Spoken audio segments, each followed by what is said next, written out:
আমার চ্যানেলে তোমাদের সকলকে স্বাগত। আজ আমরা ক্লাস 3 রায়ান মার্টিন প্রশ্নবিচিত্র থেকে ইংলিশের দ্বিতীয় পর্যায়ক্রমিক মূল্যায়নের 10 নম্বর স্কুল সলভ করব।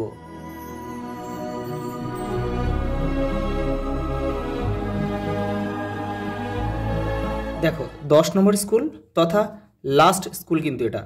দেখো প্রথমে একটা প্যাসেজ দিয়েছে, এটা তোমাদের ভালোভাবে পড়তে হবে, পড়ে নিচের যে ইনফরমেশনগুলো রয়েছে এগুলোকে ফিল আপ করতে হবে। দেখো প্রশ্নটা কি বলেছে দেখো, answer the following question each in full sentence. Who saw the crane. সারসটাকে কে দেখেছিল? দেখো এখানে দেওয়া রয়েছে the crane saw the peacock saw the crane, মানে ময়ূরটা দেখেছিল। তাহলে সে হুর জায়গায় শুধু আমরা দ্য পিকক লিখে দেবো আর বাক্যের বাক্যাংশ লিখে দেবো, উত্তর হয়ে যাবে। দেখো the peacock saw the crane. পরের প্রশ্ন দেখো, who was the catching fish. দেখো he was catching fish for lunch. He বলতে এখানে ক্রেন, তো দ্য ক্রেন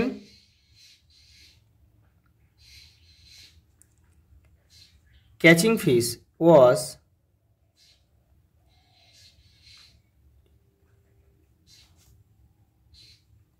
ক্যাচিং ফিশ। দেখো পরেরটা দেখো, write T for true and F for false. দেখো the peacock walked to the lake, এটা দেখো সঠিক বাক্য এই যে রয়েছে, এই যে the peacock walk to the lake. পরেরটা দেখো, the peacock was catching fish for lunch, এটা কিন্তু ভুল, কারণ এটা হচ্ছে ক্রেন ছিল বা সারসটা ছিল। পরেরটা দেখো, the crane saw the peacock, এটা ভুল, কারণ ময়ূরটা ক্রেনটাকে দেখেছিল। The new visitor was crane, সঠিক। দুই, the answer the following question. Which insect can bite, কোন পতঙ্গ কামড়াতে পারে? The mosquito can bite. পরেরটা দেখো, who can weave a nest, কে বাসা বুনতে পারে? A weaver bird can weave a nest, বাবুই পাখি বাসা বুনতে পারে। নেম টু অ্যাকোয়াটিক অ্যানিম্যাল, দুটো জলজ প্রাণীর নাম, ফিশ আর কার্ভ মানে কাঁকড়া। দেখো what did the first fish believe in fate, সে দেখো the first fish believe in fate মানে সে ভাগ্য বা অদৃষ্ট বিশ্বাস করতো। পরেরটা দেখো, একটা কবিতা দিয়েছে, এটা তোমাদের টেক্সটের 65 নম্বর পেজে রয়েছে। এই কবিতা থেকে তোমাদের শব্দ নেই, এখানে বক্সেও দিয়ে দিয়েছে শব্দগুলো। দেখো দ্য বার্ড হবে এটা, the bird in the cage, মানে প্রথম 2 লাইন আর লাস্ট 2 লাইন দিয়েছে। Bird in the cage, bird in the cage, cage. I will break your bar and we will fly to the stars. পরেরটা দেখো, এটা in the blank with the word from the help box.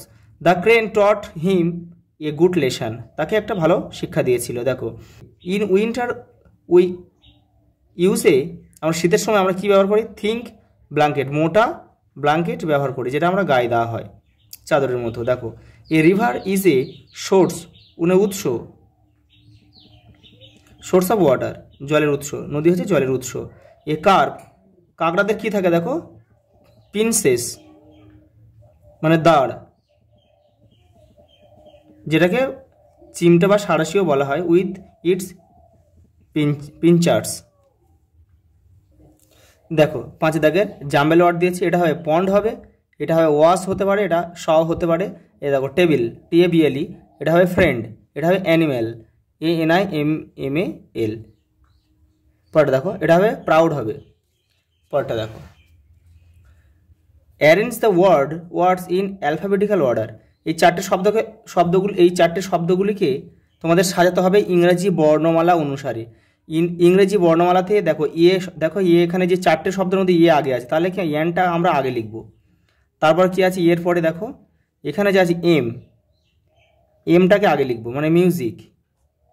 তারপরে দেখো এর পরে কি আছে? এখানে ডব্লুটা শেষ আছে, এসটা আছে, তাহলে এখানে স্নোটা আগে, SNOW, লাস্টে আছে W, উইন্টার হয়ে গেল। পরেরটা দেখো, write the English meaning. Blanket মানে কভার, স্কার্সিটি মানে কম পড়ে যাওয়া আর কি, সেটাকে শর্টেজ লিখতে পারি আমরা। দেখো true false. The crane come to live by the lake, এটা সঠিক বাক্য টি।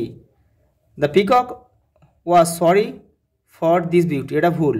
এটা সে প্রাউড ছিল, সে তার সৌন্দর্যের জন্য সে গর্বিত ছিল।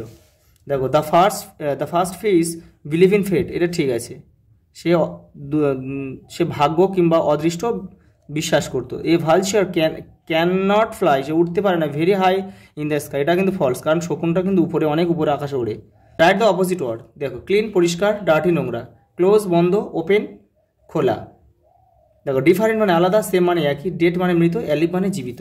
দেখো বিউটিফুল মানে সুন্দর, আগলি মানে কুৎসিত, গুড মানে ভালো, ব্যাড মানে খারাপ, দিন, নাইট রাত্রি, হ্যাপি মানে খুশি, আনহ্যাপি মানে অখুশি।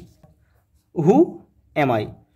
I have a colourful wings, আমার একটা সুন্দর কালারফুল ডানা আছে। I suck nectar from flowers, আমি ফুল থেকে মধু সংগ্রহ করি। Who am I? আই